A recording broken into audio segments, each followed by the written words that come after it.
What about the, like many kids who have dyspraxia, the verbal dyspraxia, would that affect feeding and eating? Would that affect speech? What are your views? Yeah. So absolutely, dyspraxia impacts feeding. Sorry, Rena, my dog is That's barking. I'm okay. going to get the That's dog. okay. Yeah, so dyspraxia absolutely impacts feeding because it can impact our coordination and control of the bolus.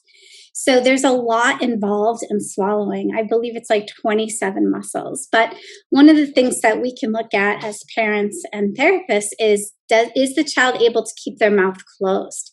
Because our system is like a plumbing system. It requires the negative pressure. So we need to keep our mouth closed while we eat, which helps to build up the pressure to propel the food back. We also need the coordination of our tongue to move the bolus from side to side, and we need the jaw strength. And we need to be able to not just push the food back, but propel it in such a way that it requires some force. So we need tongue strength as well. The cheeks right here, these buccinator muscles, if these aren't working, then children will pocket foods, right? And if it's sort of like this big sling, right? Our lips are connected to our cheeks, and it works as like a sling to propel that food back. So if our cheeks aren't working, it's going to not cause that nice narrow cavity to help with the propulsion. It can cause pocketing. We need the tongue strength. There's just a lot of coordination that's involved in chewing. And so children with dyspraxia can have difficulty with chewing. And a lot of our oral motor skills that we need for chewing are also for speech. So as an occupational therapist, if speech therapy here in the United States is often a long wait list.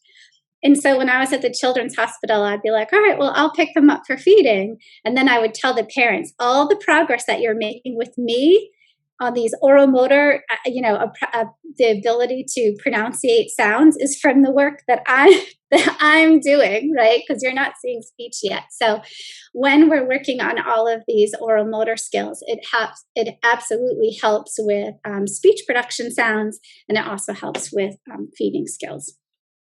So how would parents know the difference between feeding issues, or it's just like a strong food preference that a child has? So, Feeding Matters has a great screening tool that I really recommend, and I can send that to you afterwards if you'd like. And I really suggest that all parents start with that screening tool because pediatric feeding disorders is more common than cerebral palsy or autism, yet you hardly ever hear about it.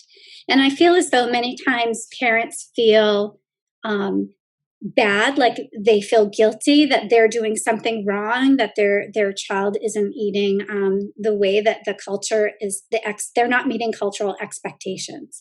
And I feel as though parents have this feeling that it's their job to love their child, feed their child, provide clothing and housing, right? And so these are very simple things, you would think. And so if you're not able to feed your child, parents just feel this awful sense of guilt, and it's awful for parents when your child doesn't eat.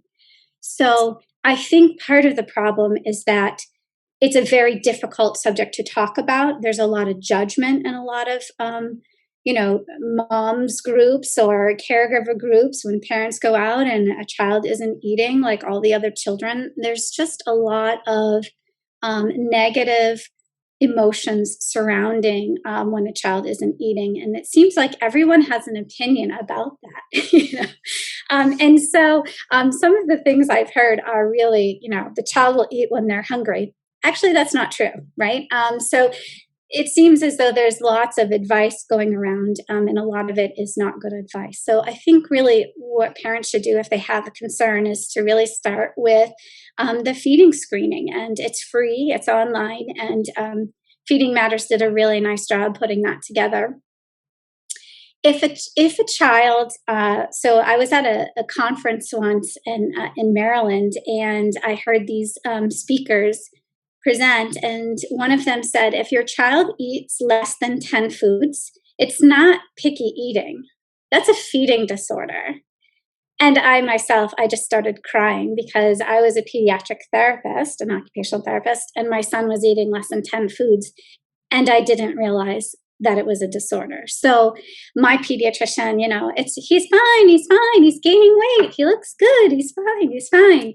And he was not fine. So he today still does not eat any fruits or vegetables, and he takes a protein shake every day. So he went from Pediasure to then he went to Carnation Instant Breakfast, and now he's like on, and then he went to Ensure, and now he's on like a Costco brand, like an off-brand protein drink.